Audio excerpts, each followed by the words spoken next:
Good evening, folks, and welcome back to another episode of the ARCA Racing Podcast. I'm your host, Colby Evans, aka Starting Park Car, and we have a huge show for you guys today.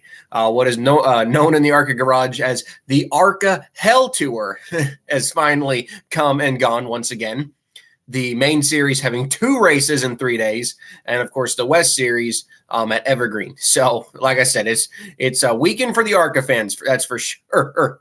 We're going to be going over those 3 races, and we'll be previewing the big ARCA and ARCA East race that is happening in Milwaukee this weekend. Always great to see cars at the Milwaukee Mile. I'm going to go through my little intro. We go through at the beginning of every podcast, and we will get right into the ARCA action, guys. So, like I said, you guys know that drill. Follow me on social media, Starting Park Car on Twitter for all ARCA news and updates, lower budget team news and updates, all of that other crap. You guys know I love to tweet out.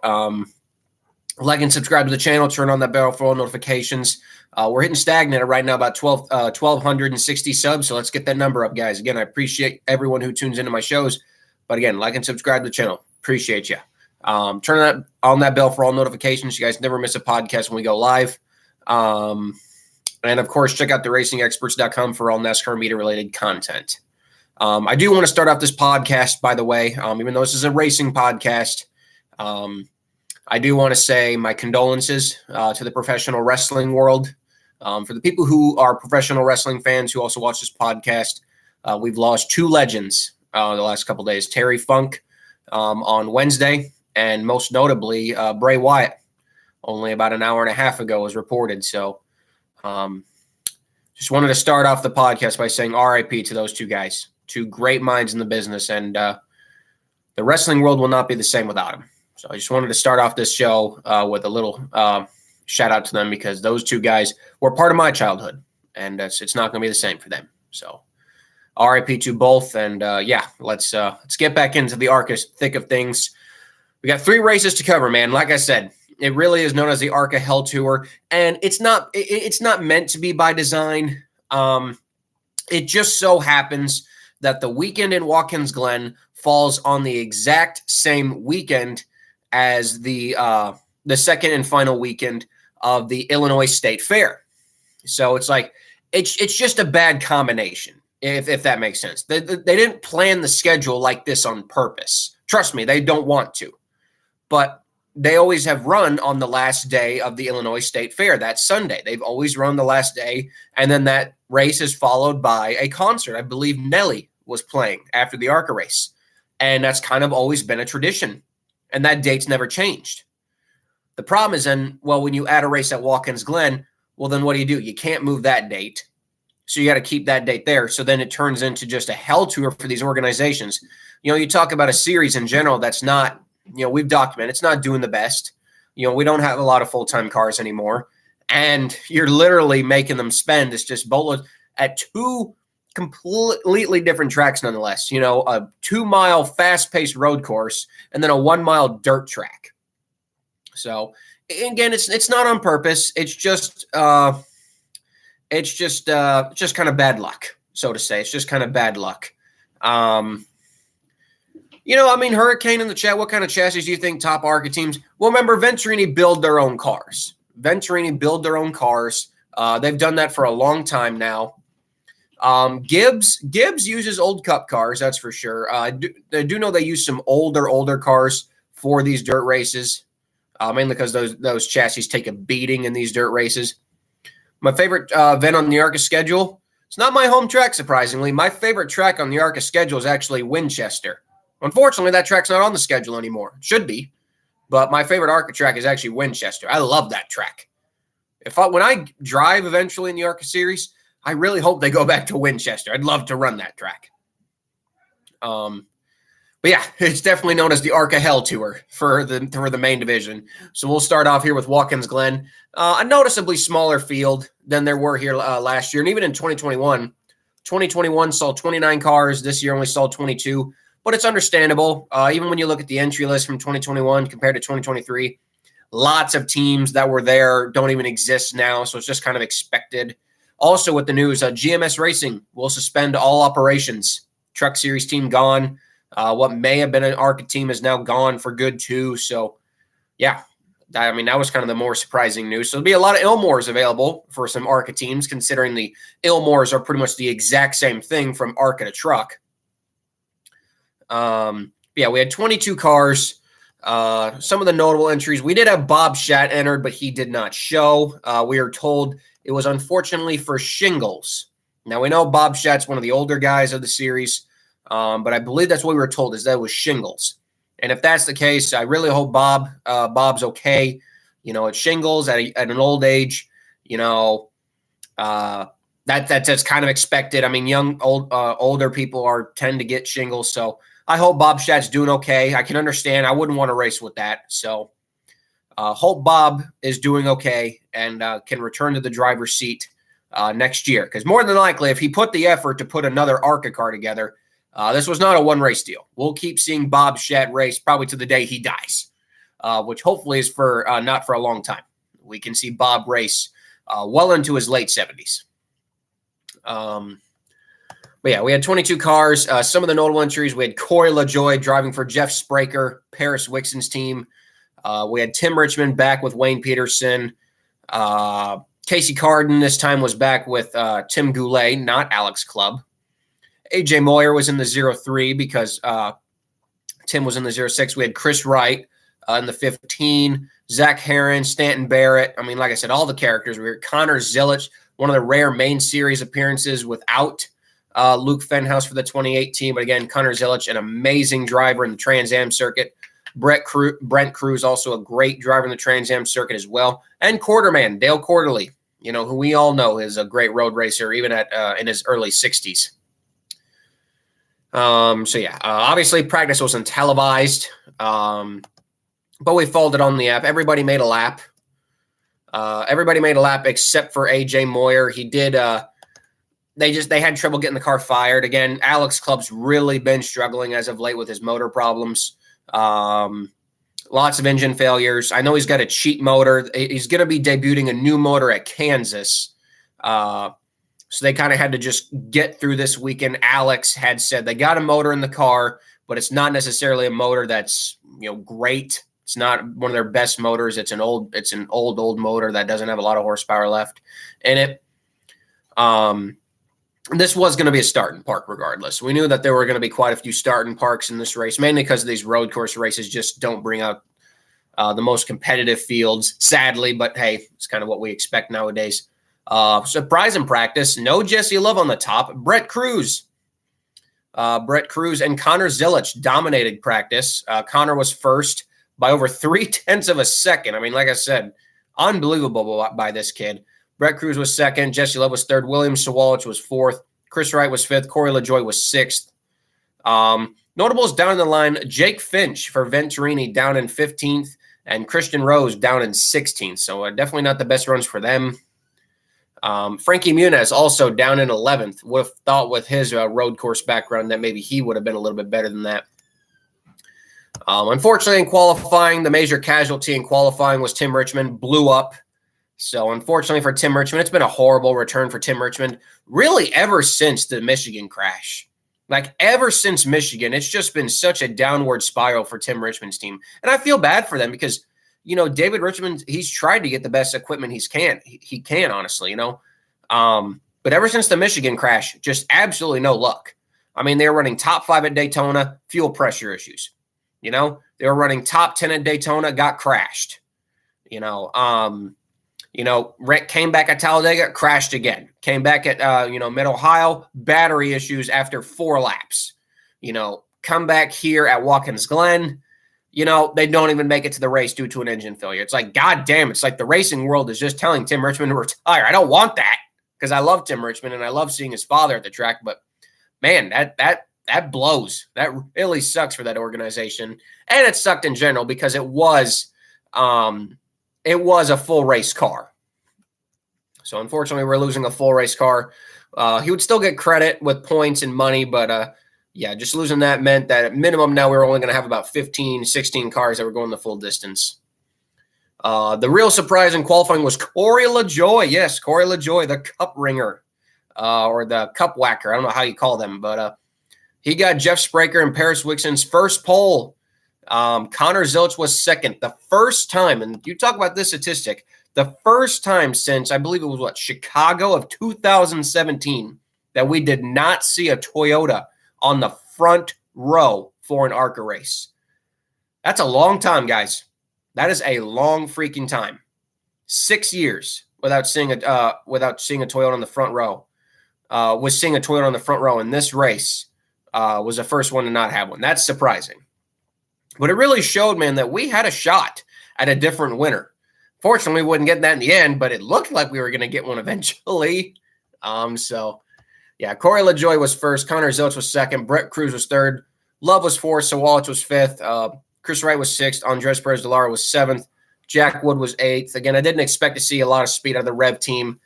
Road courses, they also kind of struggle at. Dale Corley was ninth. Frankie Muniz was 10th. Again, Jake Finch and Christian Rose, I believe Christian Rose had an incident in qualifying, unfortunately. Andy Jankowiak did not show as much speed as I thought he would either. He was only 13th.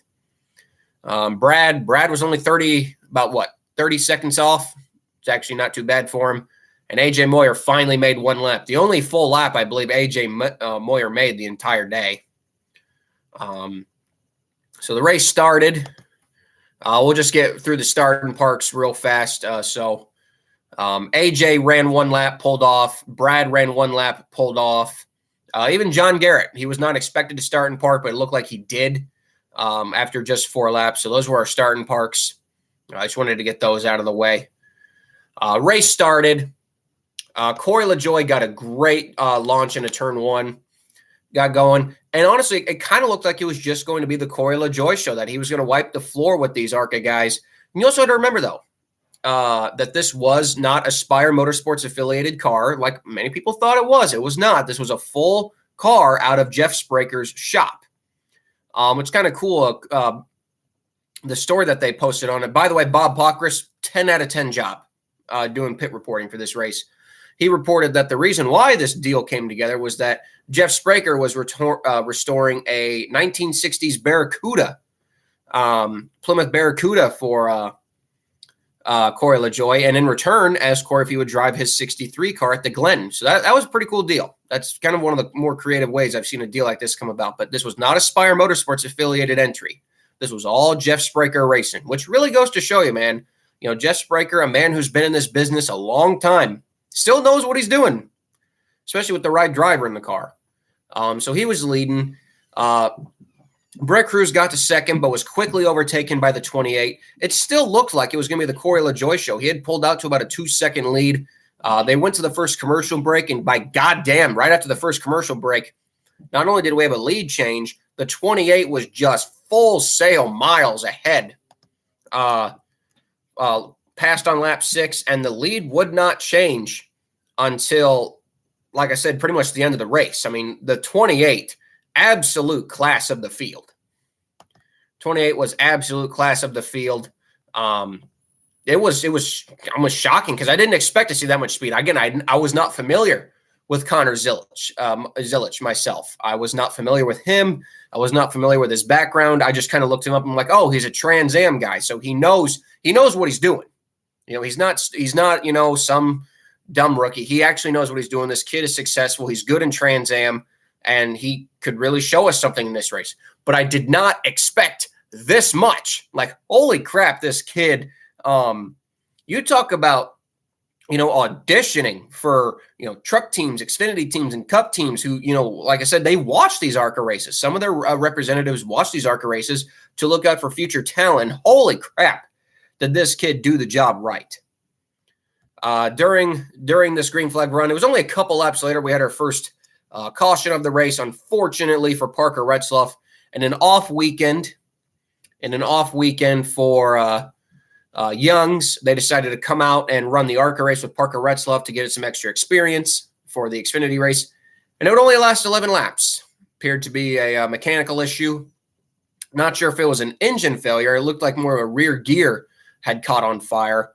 But either way, day over for Parker Retzloff early, which sucks for Young's Motorsports. Their ARCA program this year is ran fine. Like, their ARCA program has been good. It's just they've had no luck. with it. And that's kind of been the story of Young's Motorsports' 2023 season. They just, whenever it looks like they're hitting something right, they just, something goes wrong for them. So they ran 4 laps under caution. They had lapped up to a couple of cars by this point, the 31, the 10 by this point had gotten caught. But the 11 got the free pass. We ran 5 more laps until the scheduled caution. Again, nobody was really pushing hard because, I mean, it's just 5 laps. Yeah, you want to try to pass some people. Yeah, you want to try to, gain positions. But this was kind of a ride for 5 laps. Again, nothing changed. The 28 stayed out front. Jesse Love did get up to second, but no one was going to challenge. I mean, nobody was going to challenge that 28 car, even again in those 5 laps. I mean, he was absolutely the class of the field. Unfortunately, it was during this break where we also saw Frankie Muniz with yet more mechanical problems. And I tell you, man, I did not expect to see this out of the 30 team. You know, they had those mechanical problems at Pocono. They had the mechanical problems at, what was it? Mechanical problems. Did they have mechanical problems at IRP? I'm trying to think. I don't think they had mechanical problems at IRP. But just more issues with Frankie Muniz that you would not expect out of a team like this. And once again, it looked like it was, electrical problems, not really internal engine problems, but more of electrical problems with Rep Motorsports. And you really wouldn't expect that out of a team like that with how, decently budgeted they are. They're not, some low-level team. They know what they're doing. They've been around for years. So, to see Frankie Muniz go out of the race that early, only 21 laps in, they went behind the wall, and that was it. They did not come back out. To my knowledge, they did not come back out to finish the race. And unfortunately, in that first run, too, we saw the great underdog story with Corey LaJoie come to an end as well. It was reported that in the last couple laps of that first run, Corey's brakes were going soft. And in that 5-lap run, he really started to fall through the pack because the brakes were just going on that car. Eventually, he did come down pit road exactly 2 laps before, or exactly 1 lap before the brake caution came, and they tried to send him back out. He actually took the green following the stage brake caution, but immediately came in. I mean, if you're not going to be competitive, like if you can't even be any type of competitive, why keep running? You're not going to learn anything in terms of driving, and you're not going to get the team a good finish. So there's no reason to keep driving it. So I felt bad for Corey. I mean, like, they were doing so well, but the unfortunate part right there is, like I said, this is a Jeff Spraker built car. Not taking anything away from Jeff Spraker. I mean, like I said, he's one of the best in the business, but that's the problem when you have these part-time teams who don't do this all the time. Not saying that their cars suck. They don't. This car, I'm sure, was well built, but sometimes, these cars that, don't run full time can break easier.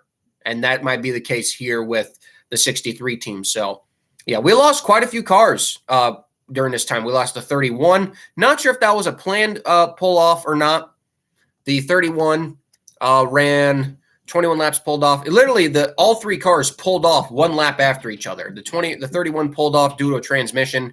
And then, of course, the 63 and the 30 pulled off due to mechanical failures. So, at the time, or going back to green on lap 24, we had only had 14 cars left on the track. And really, they were all pretty competitive. The only ones that were, I would say, decently off the pace were just the 10 and was really just the 10, actually. Was really just the 10. Everybody else was running decent speeds. Unfortunately, by this point, the day had gone from bad to worse again for Andres Perez de Lara, who, anytime that guy looks like he's starting to build any sort of momentum,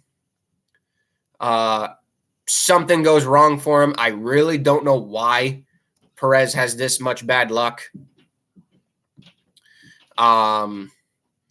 It went from bad to worse, like I said, for Rev Racing. It was just bad. It was bad. So, yeah, the race keeps going, and it honestly looks like that the 28 is just about to Ryan in the chat, we mentioned the deal between Corey and Jeff a little earlier. But, yeah, we were chilling about, 16, 17 laps to go, and I'm like, man, the 28 is 5-6 second lead. Also forgot to mention that during that break, Luke Fenhouse was actually the tire changer on the 28 car. So that's kind of cool. Luke Fenhouse, he's really doing everything he can with this team.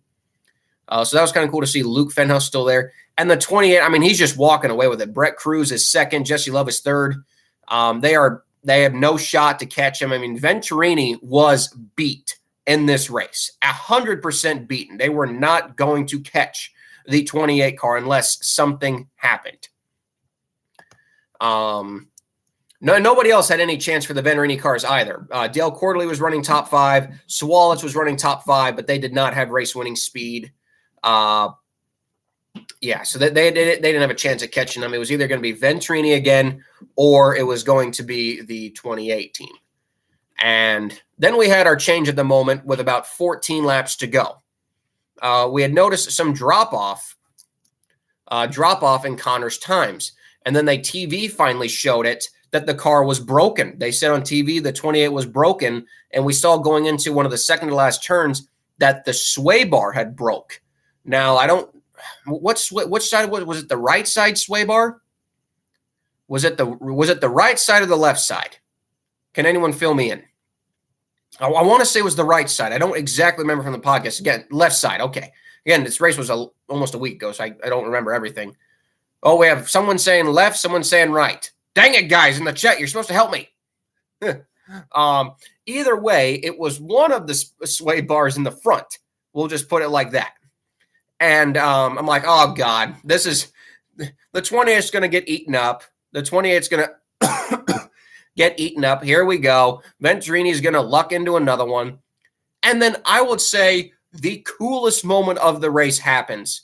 Connor Zilisch adjusts his driving style to match where he's losing time to Venturini with his broken sway bar and actually extends his lead. It was by far the most badass thing in ARCA I have seen all year. Probably one of the more badass moments in racing all year. This guy's got a broken sway bar on a road course, and he's actually pulling away. He's actually pulling away from second and third place. Again, they had caught within about 2 seconds, and he pulled away. He actually pulled away from him. Pulled away from both Brett Cruz and Jesse Love. And it was so cool. He would go into these left-hand turns, and the car is just sparking like crazy. It was sparking like crazy.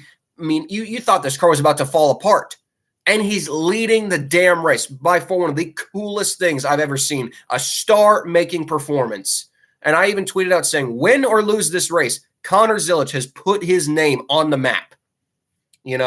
That is a very impressive thing to do, to be able to adjust your driving style that quickly. They didn't even pass him. They didn't even catch him. They were still like 2 seconds behind. And it's like, man, if we don't get a yellow, 28 still got this thing. Absolutely still got this thing. But then, of course, with ARCA races, it's got to come down to chaos for some weird reason.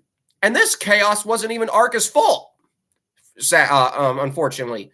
Just talk about horrible timing. The rain started to roll in with literally 4 or 5 laps to go? Exactly. Let's see here. No, actually about 10 laps to go is when the rain started to run in. And unfortunately, we had a caution because, he was still pulling away by 0.5 of a lap. It was amazing how much faster he was, even with a broken sway bar. And then, of course, the caution comes out. Why? Because the great man himself, Jack Wood, crashed again. Running all by himself, ran over the rumble strips in turn 1 and wrecked himself. I don't know why he was running over the rumble strips. He was running all by himself. There was no reason to push the car. Literally, at the time of the crash, he was like, he was just all by himself. There was nobody behind him. There was nobody in front of him for a while. He was all by himself. No need to push the corner that hard. Wrecked himself. Not only just wrecked him, he destroyed that car. That's the, one thing about Watkins Glen guardrails. Those things are unforgiving. Those things will tear up a car fast. And, Jack Wood, it's just Jack Wood and crashing. It's just what fits in the best. 6 car was demolished. Unfortunately, we had a caution. I'm like, oh, God. It's over. And then, of course, in ARCA fashion, if there's one criticism I will have, it's the amount of time that ARCA takes cleaning up these cautions sometime. We ran 10 laps under yellow. 10 laps under yellow for a one-lap shootout. This caution came out with 10 laps to go. And literally, we went back to green with 1. That's not good. We need to work on fixing this stuff. Now, I understand we were having some issues with the rain, and they were asking teams and going back and forth. We couldn't have red flagged for that. We couldn't have brought the cars down pit road for that.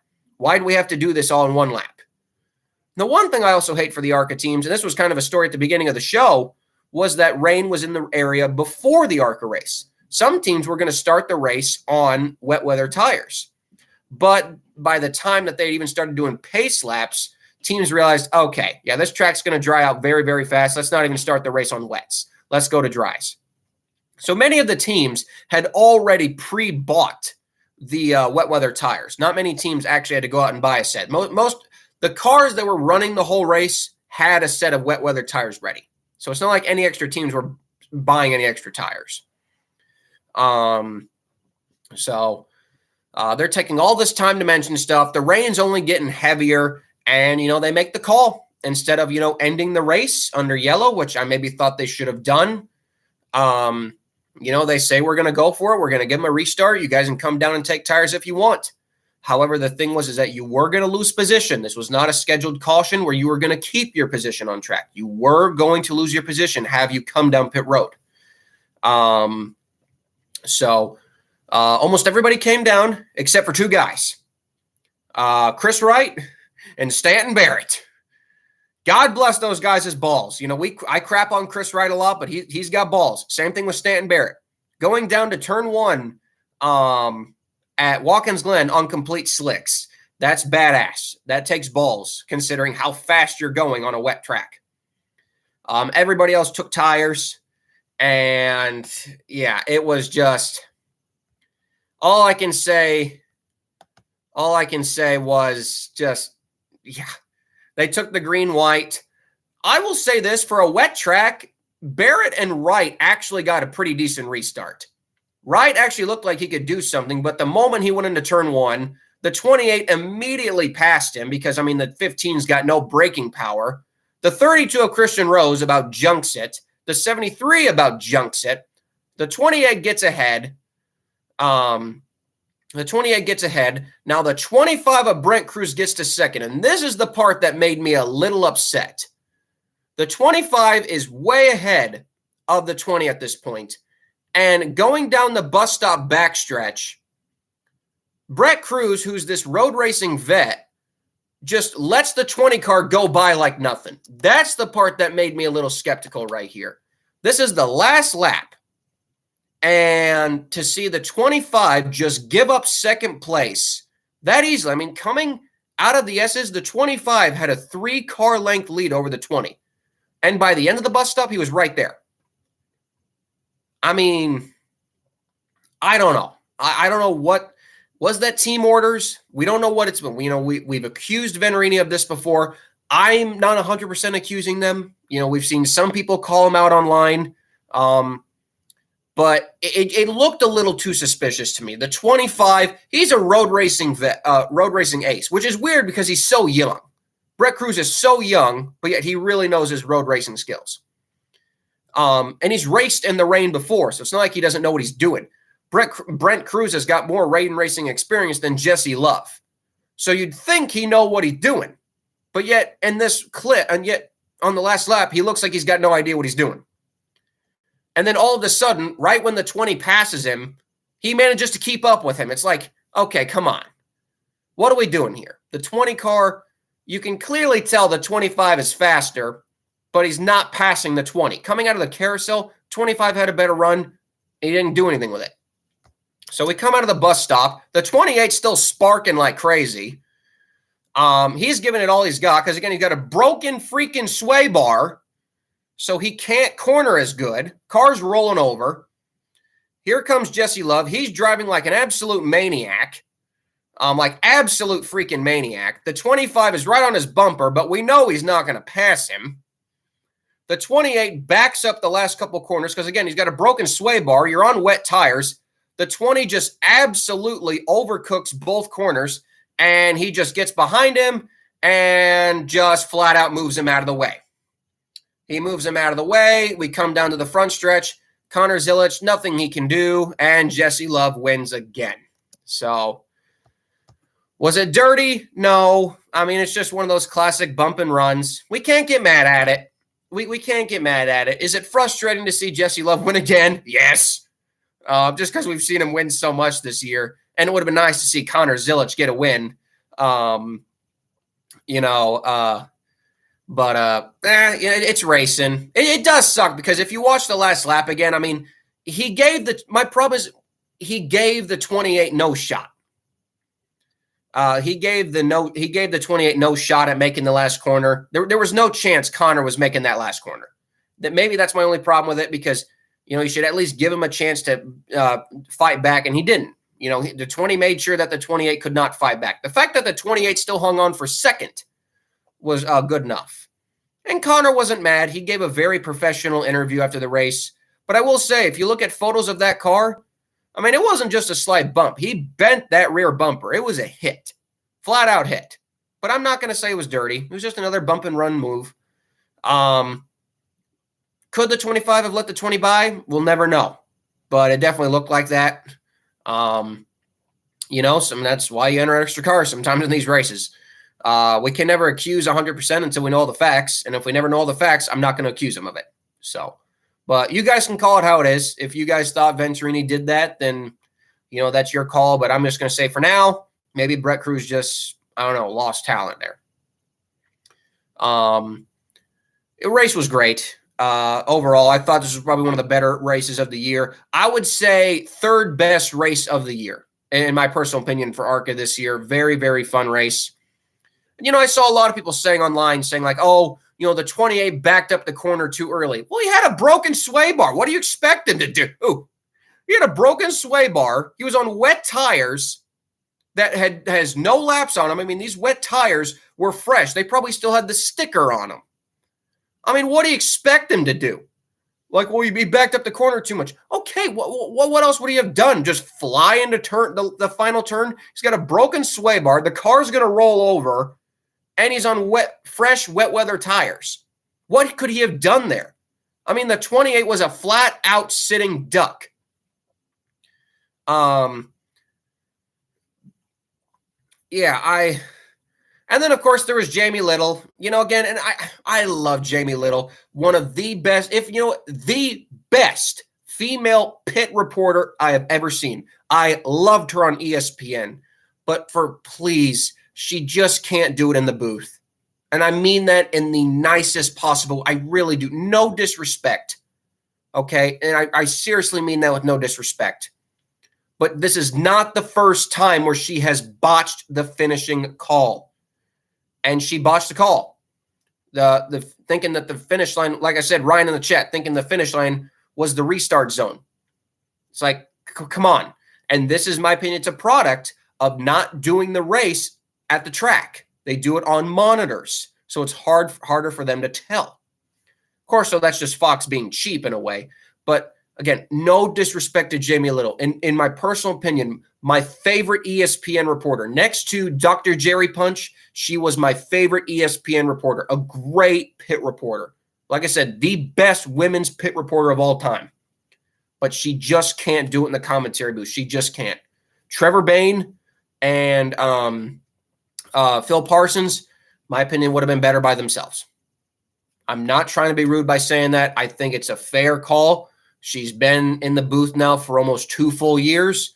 And honestly, I really have not seen any improvement. She said something, in my opinion, she said something stupid about Greg Van Els's, like people are saying in chat, she said something stupid about Greg Van Els's Charlotte crash. It's like, I don't know. She's a great pit reporter, but not in the booth.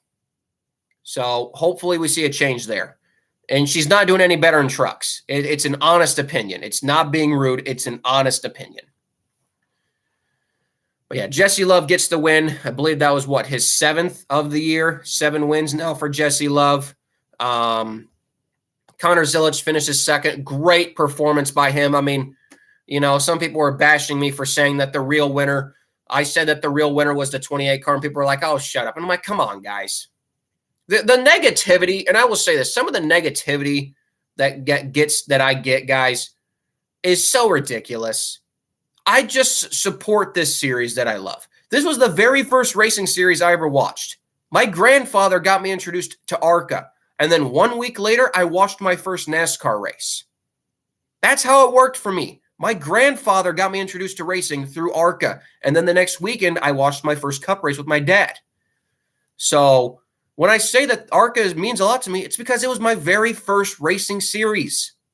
So then I got all these, and first off, all these accounts that aren't even real people. They're just these no-name accounts, and they just come at you with like the ARCA elitist, the ARCA hater. He's got to, do this special stuff for his backmarker guys. It's like, come on. Why all the negativity? I'm a guy who loves ARCA, who does a podcast about ARCA. God forbid I praise the series, and yet people just bash the crap out of me. It's so unnecessary. Yeah, Connor Zilisch finishes second. Sorry about that, guys. Brett Cruz third. William Sawalich fourth. Dale Quarterly fifth. Yeah, with all that last lap chaos. Dale Quarterly mastered another top five. Chris Wright down in sixth. Andy Jankowiak seventh. Two fast track cars in the top 10 again. You got to love that. Zach Herron eighth. Stanton Barrett ninth. Jake Finch, like I said, been pretty disappointing this year for Jake Finch and Venturini with his performances. Not very good. Christian Rose 11th. Andres Perez de Lara had electrical issues on the last lap, so he was regulated to another disappointing finish in 11th. And Ed Pampa was the last car finishing in 13th. Like I said, best ARCA race of the weekend. He was definitely the best. Definitely the best ARCA race of the weekend of the three. Easily 7 out of 10. There were some flaws, but it was still a very, very, very, very fun race overall, for sure. We won't talk about the points because we'll talk about all the point stuff at the end of the DuCoin stuff. So, we'll just say it was a good race. If you want to go back and watch it, I think the full race will be updated. Will be up there on some point of the week. But yeah. I don't know. I know Jake Finch doesn't have a lot of road course racing experience in general, but man, even in a Venturini car, to be as off as he was kind of shocking. It was.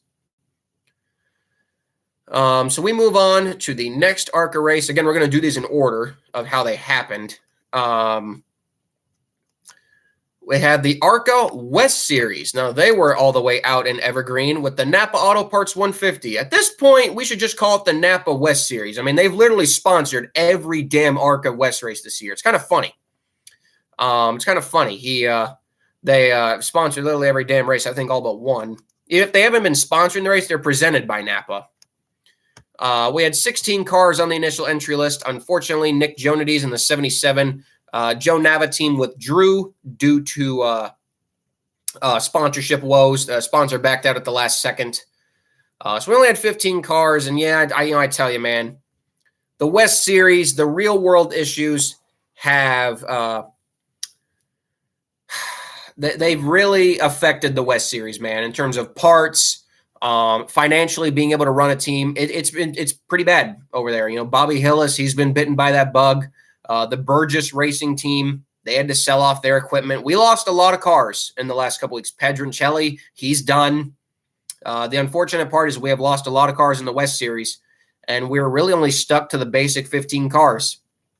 There's not bad races, but it's a shame because, like I said, I said without a doubt for the longtime listeners of this show that ARCA West Series was the best series in 2021 by far. They were the best series in ARCA in 2021. 2022, they were okay. I would still say they were the second best series. But this year, man, I'll admit they've had some snoozers. We got a fun championship battle, but we still haven't had the best races overall. But we had 15 cars, kind of the same guys as usual. Landon Lewis, Tyler Reif, who was in the 13 this week. Jacob Smith was in the 41. It was originally listed as Jake Drew, but Jacob Smith was listed in the 41.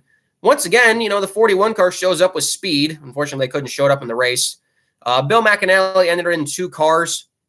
Again, I kind of love it how Bill McAnally, they're still running Toyota cars.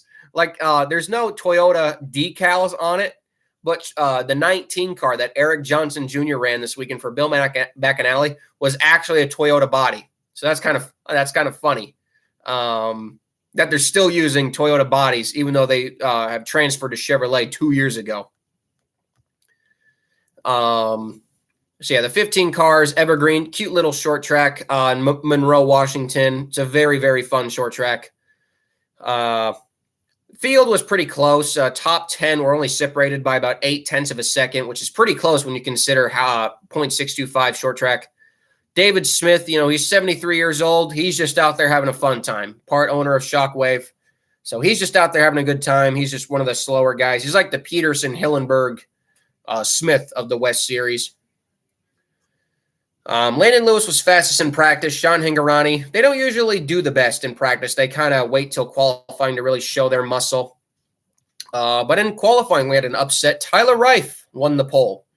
Souza Racing's Todd Souza's first pole as a team owner, and Lord knows how long since it's been Todd Souza had a pole for his team. Tyler Reif was first. Sean Hingorani was second. Trevor Huston was third. Cole Raz, fourth, and Bradley Erickson, fifth. Landon Lewis down in sixth.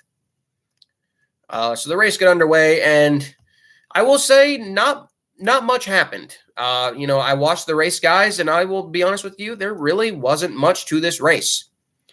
Tyler Reif got the lead on the initial start, of course, and he led the first 55 laps. Really wasn't very challenged that much. And like we've seen most of the time this year in the West Series, it basically just comes down to the fact that a Venturini car based by, sorry, I got a text message that distracted me, but based by pure setup and engine alone, it's hard to beat them. It really is. These West Series organizations who, don't really have the speed, it's hard for them to keep up.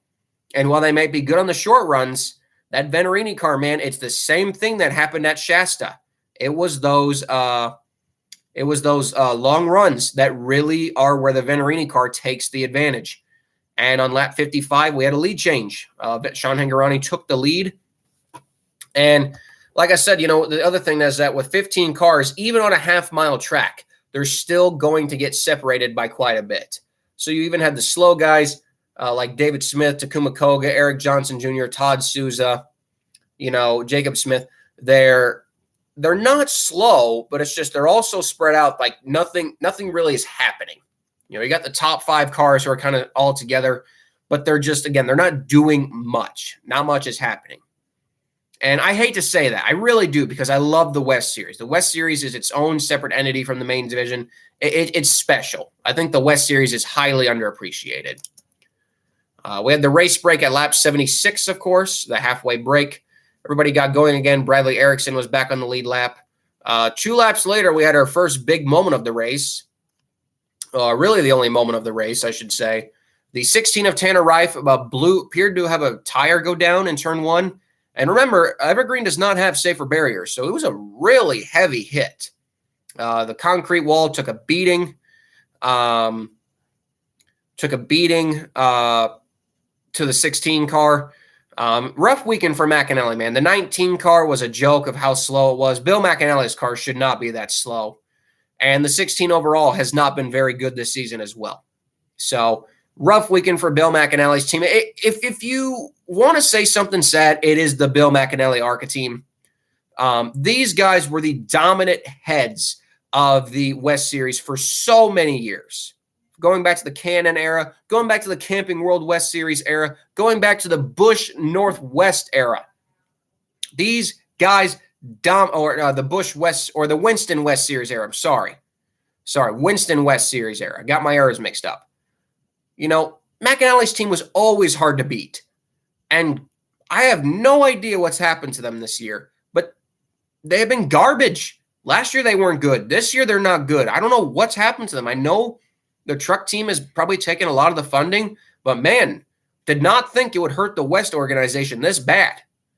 I mean, not only they're not competing for wins anymore, and they're 2 away from 100? I mean, they're not even competitive for top 3s, top 2s. And it's not on Tanner Reif. I really say it's to the car. Tanner Reif won last year with, Sunrise Ford. He's a good driver. I really put that up to the team. They had Austin Herzog in the car. He did nothing. Then they put Landon Lewis in the car. He did nothing. I mean, I really will say it's the car. It is the car. But yeah, so that was kind of the big moment of the race. So that left us down to 14. And again, the 15 of Sean Hingorani just was not challenged. The long run speed, nobody could match it. Tyler Reif couldn't match it. Cole Raz couldn't match it. Landon Lewis couldn't match it. And everyone was just kind of pretty spaced out. Nothing was really happening. And I know the race review isn't long because, like I said, not much really happened. Everybody kind of got spread out, set in their own ways. And that was kind of it. Everyone was just kind of following each other. Sean Hingorani would pick up the win. I believe it's his, fourth win of the year. Tyler Reif, though, gets a good second-place finish to keep himself back up in the points. Cole Raz, I would say, though, gets a good finish for him, the highest Jerry Pitts car in third. Landon Lewis, man, I tell you, we all thought that Landon Lewis had this ARCA West Series championship locked up. And I'll say this, he's been kind of, all due respect, like throwing it away. He's really been kind of throwing this championship away with how they've been running lately. I'm not trying to be rude to the team, but they have not run as good since Portland. I don't know what it's been, but ever since Portland, they have not run very good at all. So, yeah, I mean, I have no idea why he's struggling this bad. You'd think that, he would be dominating the series, but ever since Portland, that team has went on a downward spiral. It's not like they're running like crap, but they've let the 15 gain so many points on them to the point now where Sean Hingorani has taken the lead.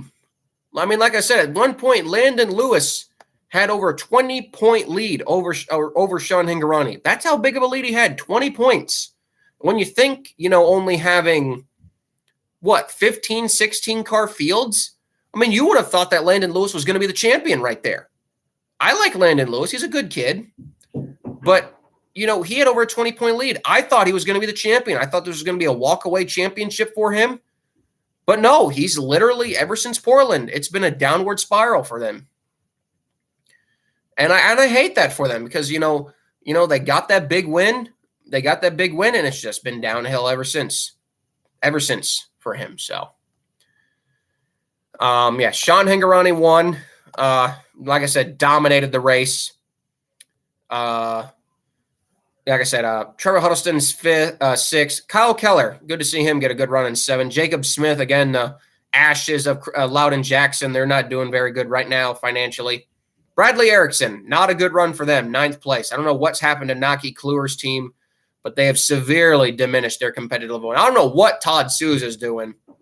Todd Souza must just be throwing what he's got for himself because he's doing nothing the last 2 races. Eric Johnson Jr., like I said, McAnally's second car was horrible. And even Takuma Koga's performances, I feel like I've dropped off as well. So not the best West Series race. I give it 5 out of 10, 6 out of 10 being generous. Yeah, you're right. At least nobody took each other out. So that's good. No, that's good. Yeah, I mean, like I said, yeah, the 05 is off the pace, but I give him a pass. He's one of those old guys that's got all this money because Shockwave is a very successful company. Does David Smith. He's got all this money. He's 73 years old. What else are you going to do? What else are you going to do at that age? You got all this money to spend. What else are you going to do at that age? Go racing, man. So good for David Smith. He's out there having fun. He doesn't care where he finished. He's even said that in interviews. He doesn't care where he finished because he knows he's going to be slow. He's just out there having fun. And that's the one thing I like to say to everyone who hates on the ARCA backmarkers. They're just out there having fun. Why do you think Wayne still does this? Why do you think Brad still does this? They know they don't got a shot at winning.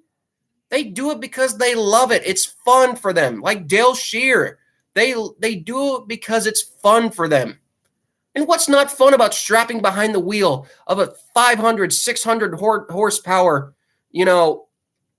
race car? Like all the hate that these backmarkers get on social media, it is just, it angers me because it's like, give these guys a break. They're just out there having fun. For them, they get to race on national television. It's not some weekly series, that's not really televised. This is a series that runs on national television for guys like Brad Smith and Wayne Peterson and Alex Clubb. Yeah, it's just, I wish people would respect that more. And that's why I have so much respect for David Smith. He's just having fun out there. For the West Series schedule, guys, we're getting close, guys. The East Series is coming down to it. We have 2 races left for the East Series. We got 4 races left for the West Series. We got the Roseville,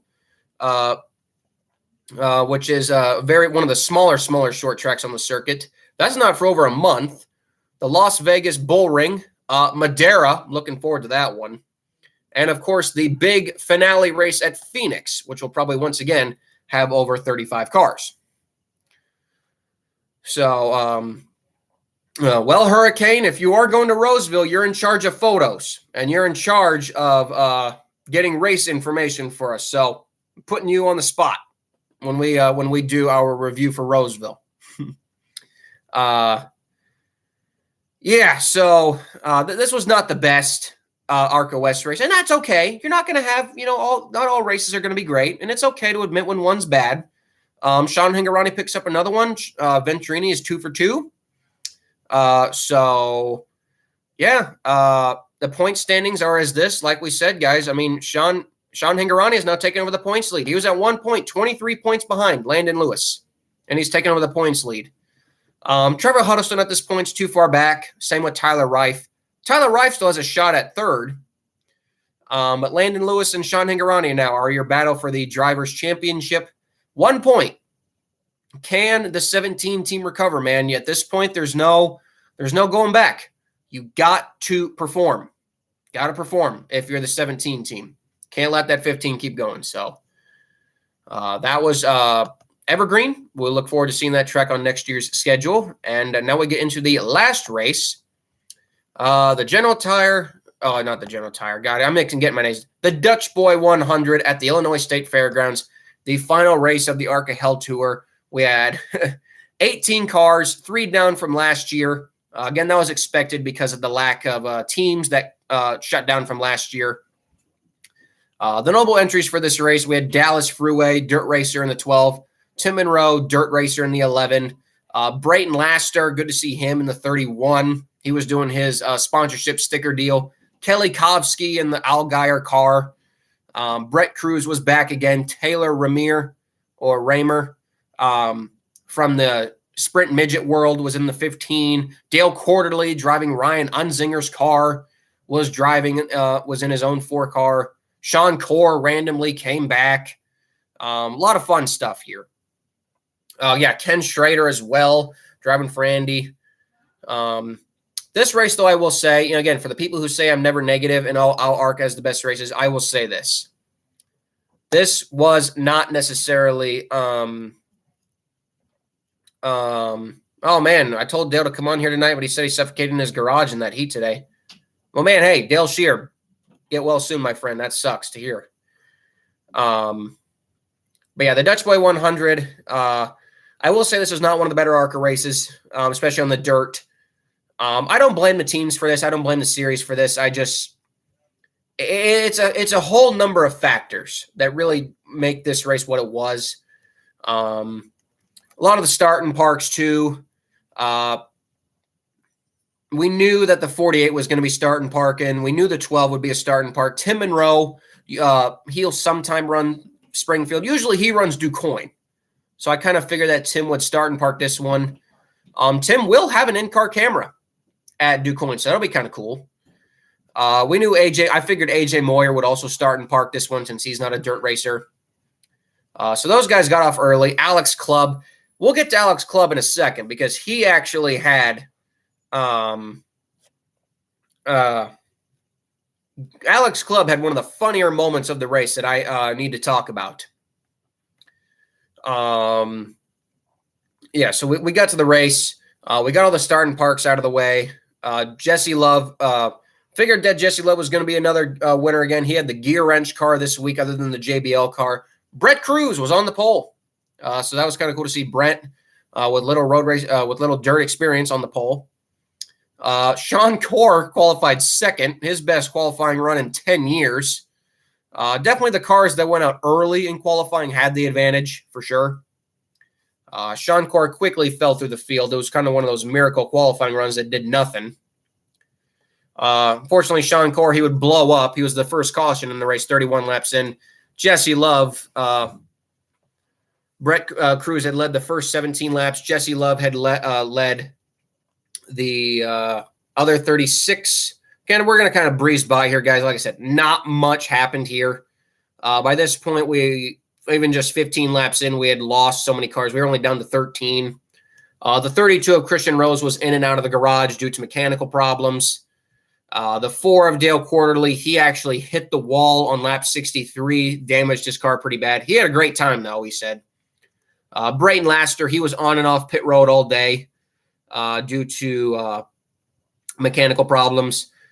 John Garrett, he was, on and off pit road as well due to mechanical problems. This was a very mechanical problem-heavy race for a lot of teams.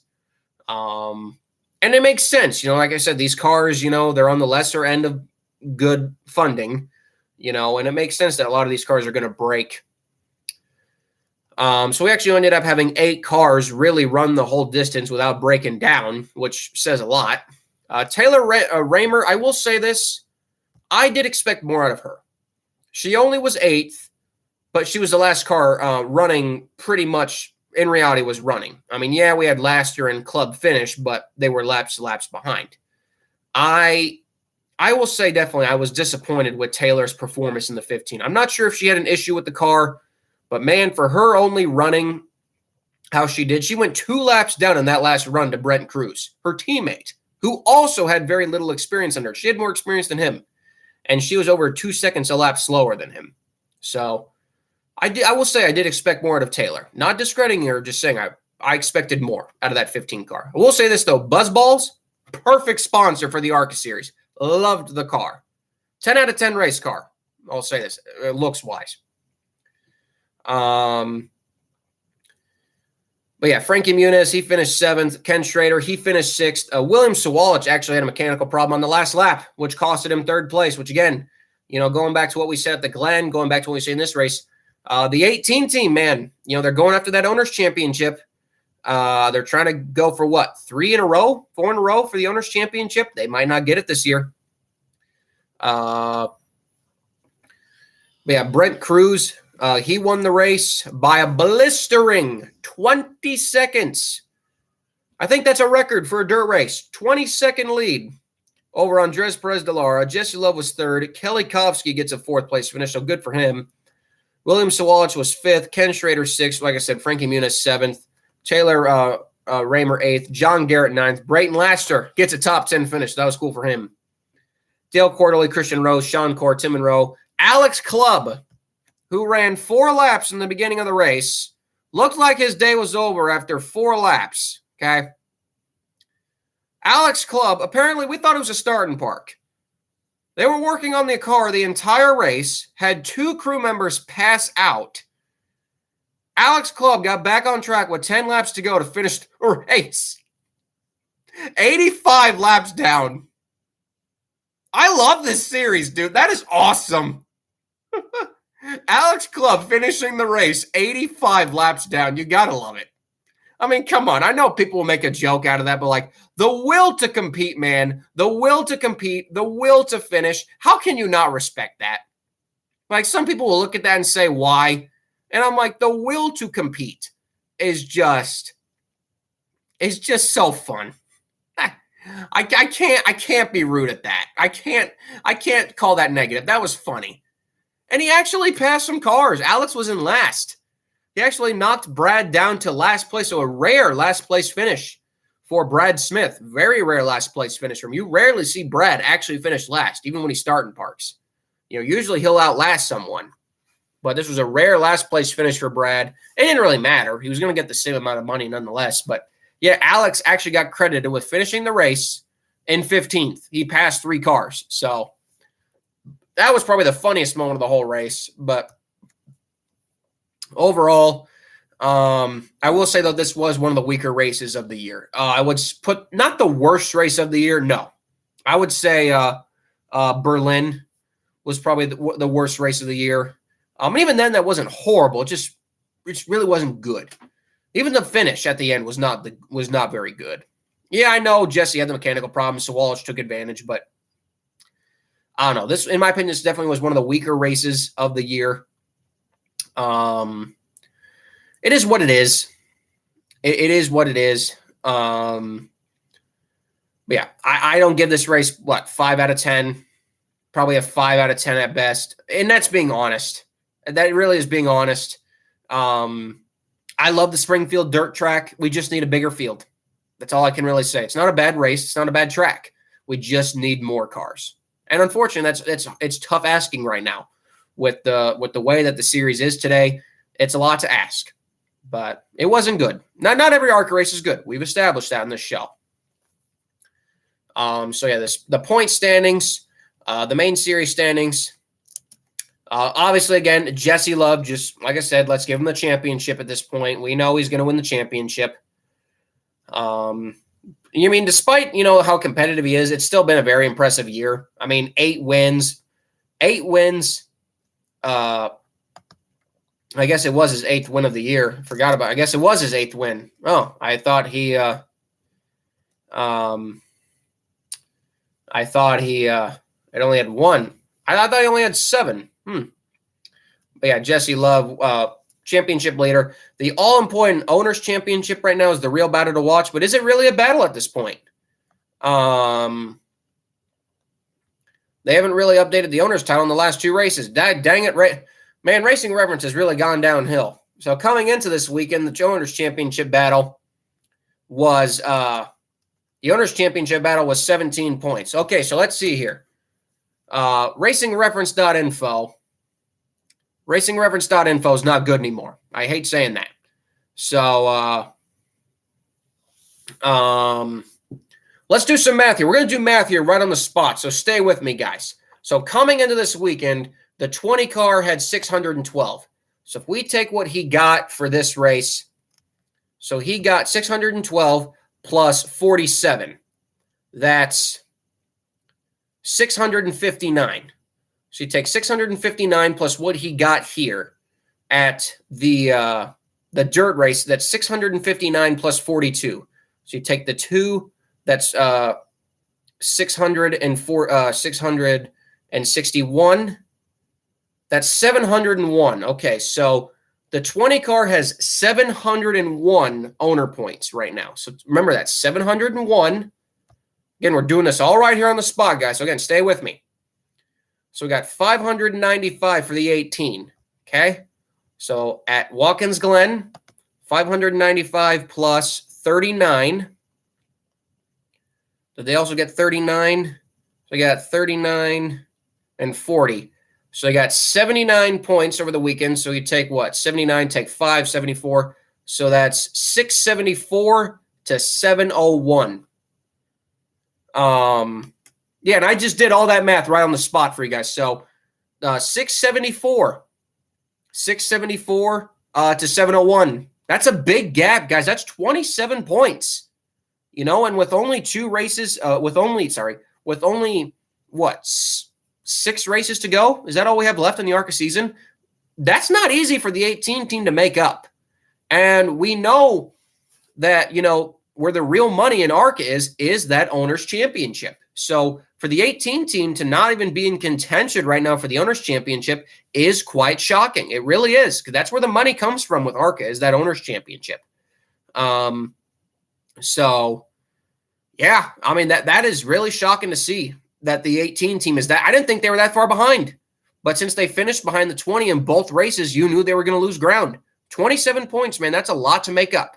That is a lot to make up, and that's a lot of pressure on William Zilisch, because if they can't have him win the Drivers' Championship due to his age restrictions, they want him to win the Owners' Championship. And I'll say, if he does not win the Owners' Championship, I'm not going to say that's a bad look on William Zilisch. He's a good kid. But it definitely shows that the program is not where it was. because when Sammy Smith and Ty Gibbs were in that car, it was unbeatable. But with William Sawalich, we've really seen that the 18 has been more vulnerable this year. So I don't know what they're going to do, man. I really don't know what the 18 team is going to do. 27 points on the 20 car is a lot to make up. And the only way you're really going to do that is if you take them out. That's all I can say. That's the only way they'll be able to make up that many points in 6 races. Because you think about it, you take 6 divided by 27. I don't know if I can do that kind of math in my head. 6 divided by 24 is 4. So they're going to have to average over 5 points a race probably to catch that 20 car. But yeah, so Venturini, man, they're really on fire this year. So now we get into the preview portion of our show. We are back at this weekend at Milwaukee, the ARCA East, Series combo event race. We have a decent-sized entry list, a little bit smaller than last year. We had 28 cars for last year's race. We got about 23 for this one. Still a pretty solid entry list. We'll go over it as follows. Jake Finch is back in his own car. The number 1. Andres Perez de Lara in the 2. LeVar Scott in the 6. Ron Vandermeer Jr. back. He's driving the 10 for Andy Hillenberg. Again, it's his own car under Andy Hillenberg. Zachary Tinkle, of course, in the 11. Tim Monroe in the 12. He might be a full race car since he's in the 12 this week. Sean Hingorani, of course, in the 15. William Sawalich, of course, in the 18. Jesse Love in the 20. Connor Jones in the 25. Luke Fenhouse is back in the 28. Frankie Muniz in the 30. Rita Goulet in the 31. Christian Rose in the 32. Rick Redded Tackman will be in the 48 for Brad Smith.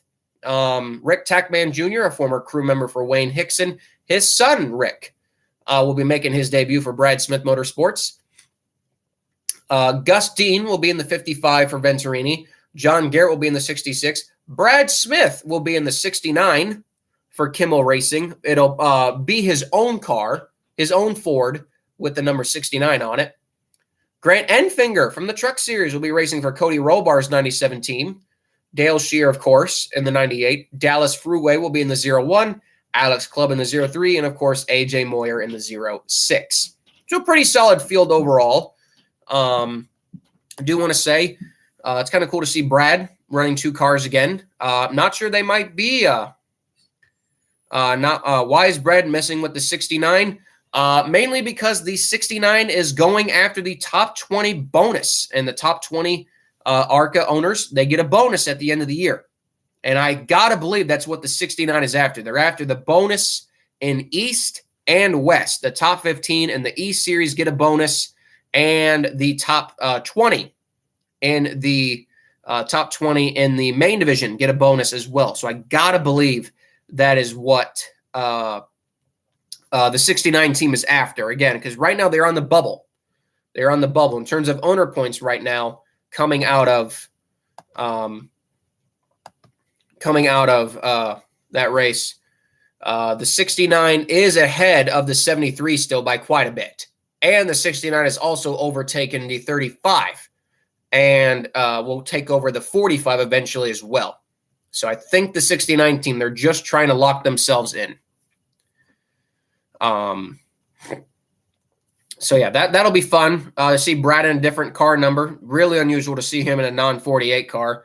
The 48 car, by the way, did get a new nose and a new right front fender, new rear bumper. They did some much needed work on the suspension and internal components. The Chevrolet has been such a loyal car. That car is a beast. So it's going to be a lot of fun there. The ARCA East points coming into this race. We have a hell of a championship battle, guys. We got 2 races to go, man, and we got ourselves a battle. William Sawalich versus Luke Fenhouse, 9 points. We have ourselves a very, very fun championship battle here. I don't know who to give it to, man. Both have 6 top 5s. Both of them have 6 top 10s. Both of them have completed the exact same amount of laps. Both of them have the exact same average finish of 2.3. These cars are so evenly matched. These drivers are so evenly matched. I don't know, man. But will JGR reign supreme at a track like this? You know, they've won. I think they won the last 2 races. Sammy Smith won last year, and Ty Gibbs won in 2021. So, I don't know. Actually, you know, Kayla, I don't know if Brad's going to start in park. There's actually a possibility Brad could run the whole race. If the 48 guy is going to bring enough money, it's possible Brad could run the whole race with 2 cars. It really is. It's not as he might run the full race. He might run a lot, though. I don't know about the full race, but he might run the full race. You never know. I don't know, man. I don't know how to call it, but will the 18 start to get dirty? Because I'm telling you, if that 28 gains even more points in this race, 28's got a legit shot at Bristol. Luke Fenhouse is already my pick to win Bristol. I don't think anyone's going to beat Luke Fenhouse at Bristol. But could we see the 18 team start to play dirty? How old is Brad's Chevy? It was built in August of 2003. It's an old Penske car. Just if you guys want to know that. It's an old Penske car. It's Brad's Chevy. Ryan Newman car. It was born to be fast. But yeah, will the 18 get dirty? You know, I don't know if they will or not. It'll be interesting to see if they do. The owner's title is also pretty, you know, highly contested in the East Division 2. Sorry, guys, I got a itchy eye right now. I don't know, it's bothering the crap out of me. But after 6 races, we get a 3-way battle for the owner's championship. Joe Gibbs is leading by 9 points over both the 20 car and the 28 car. Venturini could sweep all 3 owners' championships this year. With Jesse Love now being in the 20 for the final 2 races, we got ourselves a very, very fun battle this weekend. The 18 team's got to be very careful because I'm telling you, if they lose both the main series and the East Series owners' championships, that's a bad look on William Sawalich. I'm sorry, but that is. With all the owners' titles that Joe Gibbs Racing has won in the ARCA division the last couple years, if William Sawalich loses the main division title, owner's title, and both East Series championships, owners and drivers, I'm sorry, that is not the best look for William Sawalich. He's a great kid, but that is not the best reflection on that team. But I think it's going to get rough out there. I really do. I really, really do think it's going to get rough because the 20 team, you know, they're going to play a little dirty. You know, the Venturini teammates will play a little dirty. The 18 team, they're going to start to play a little dirty. Yes, the 20, like I said, the 20 is only 9 points out of the E-Series Owners Championship. So it's a 3-way battle for the E-Series Owners title. Like I said, guys, Bristol is going to be a must-see ARCA race. It is going to be one of the most ugliest and best ARCA races you'll ever see. I can tell you right now, Bristol is going to be chaos, and I love it. You got 3 young kids and 3 car owners who want that money. It's going to get it's going to get ugly, man. And don't count that 28 team out, man. They have shown what they can do this year. But I do think this might be one of the weaker races for the 28 team.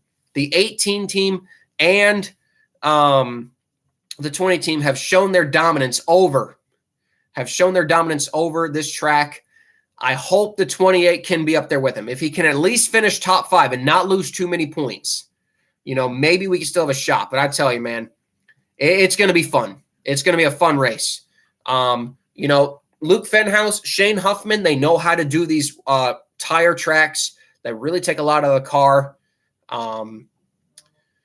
In terms of the entry list, who could win this race? I'm going to have to give it to I don't know if I'll give it to Jesse. I'll actually give it to I'm going to go with an underdog picker. I'm going to go with Grant Enfinger actually winning this ARCA race. I think Enfinger wins because I think the 97 team's stronger suit will be on the smaller tracks, not necessarily the big tracks like it was back at Charlotte. I think the 97 wins with Grant Enfinger's experience.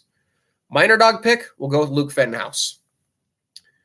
But yeah, it's I'm just saying, guys, watch the 18, 28, and the 20. It's going to get ugly. It is going to get ugly because with only 2 races to go, all these championships on the line, Venturini, they're going to try to take advantage of it. The 18 team cannot afford to lose it, and the 28 team is trying to pull off one of the biggest upsets in ARCA history, in my personal opinion, or East Series history. So we'll have to see, guys. We'll have to see where it goes. It is on a Sunday. Looking at the competitor sheet, it is on a Sunday.